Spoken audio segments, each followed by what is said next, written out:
जैसा कि आपको पूर्व में ही सूचित किया जा चुका है कि हमने सप्तसंगम सभ्यता की वर्णमाला वैदिक नागलिंग लिपि की खोज संपन्न कर लिया और इस वर्णमाला की भाषा संस्कृत भाषा है और इसके माध्यम से हमने 3500 से अधिक मुहरों का वाचन किया और विगत 2 माह से हम इस वर्णमाला के माध्यम से सप्तसंगम सभ्यता की विशेष मोहरों से आपका परिचय करा रहे हैं, जिसमें विगत 2 माह पूर्व हमने आपको ऋग्वेदिक कालीन ऋषि मुनियों के नाम उत्कीर्ण मोहरों से आपका परिचय कराया, उन पुरास्थलों से परिचय कराया जिसका उल्लेख पुराणों में और ऋग्वेद में है।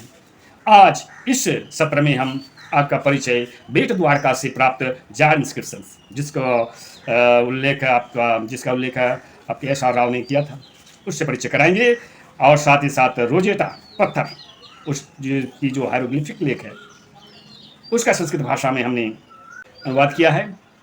वो एक प्रार्थना पत्र है, ये नवीन खोज है। और साथ ही साथ हिंदोया, ये जो देख रहे हैं आप हिंदोया कार्टूज में, वास्तव में यह हिंदोया उत्कीर्ण नहीं है। बहुत लोग कहते हैं हिंदू शब्द का मोहरों पे सबसे प्राचीनतम लेख जो है ये हिंदोया है, लेकिन वास्तव में ये हिंदोया नहीं होकर के यह वास्तव में प्रार्थना पत्र है।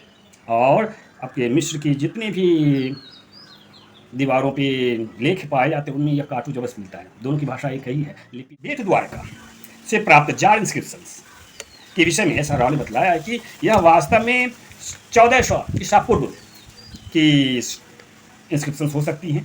तब द्वारका का जलावरण हुआ था और उसमें आपकी द्वारका नगरी समुद्र में डूब गई थी, उसी काल की है।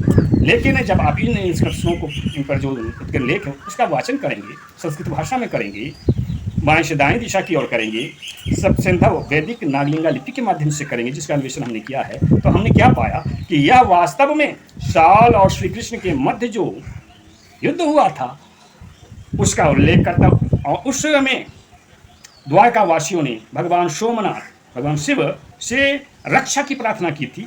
उस सत्य को प्रदर्शित किया जाता है। एक तरह से कहीं कि भगवान सोमनाथ, भगवान शिव की प्रतिष्ठा में द्वारका वासियों ने इसका उत्कीर्णन करवाया था।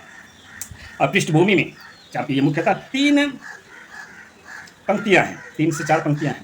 तो ऊपर वाले जो 2 पंक्तियां हैं वो वास्तव में भगवान शिव के प्रति द्वारका वासियों की जो प्रार्थना थी, रक्षा करें आर्त भाव में, उसका उल्लेख किया गया है, उसको उत्कीर्ण किया गया है। नीचे वाली पृष्ठभूमि में जो है छोटे स्मॉल लेटर में उत्कीर्ण किया गया है। उसमें आपके सब चित्र भी हैं। सब चित्रों में आपके मंदिर का, प्रांगण का, लता पुष्प वाटिका का, द्वार का, चबूतरा का, इस सब का मतलब कि बहुत ही सुंदर तक अलंकृत रूप में उसका उत्कीर्ण कराया गया है। और एक चीज़ और, इस इंस्क्रिप्शन पर 3 स्थानों पर विमान का, 2 जगह पक्षी के रूप में दिखता है, एक जगह मुख्यतः विमान के रूप में वायुयान को भी उत्कीर्ण किया गया है, जो इस सत्य को प्रकट करता है कि वास्तव में उस युग में 1400 ईसा पूर्व विमान बनाने की जो कला है उससे वह परिचित थे। कौन?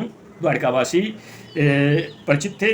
और भगवान शिव की आशीर्वाद कृपा से विश्वकर्मा ने शाल्व को वह विमान प्रदान किया था।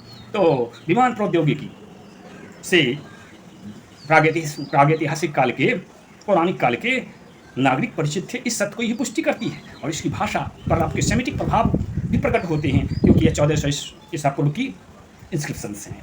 तो अभी तो इतना ही, बाकी इसका वाचन क्या लिखा है संक्षेप में बताया जा चुका है। संस्कृत भाषा में लिखा है, इसमें संततः क्या लिखा है वह विशेषज्ञों के समक्ष ही प्रस्तुत किया जा सकता है। धन्यवाद।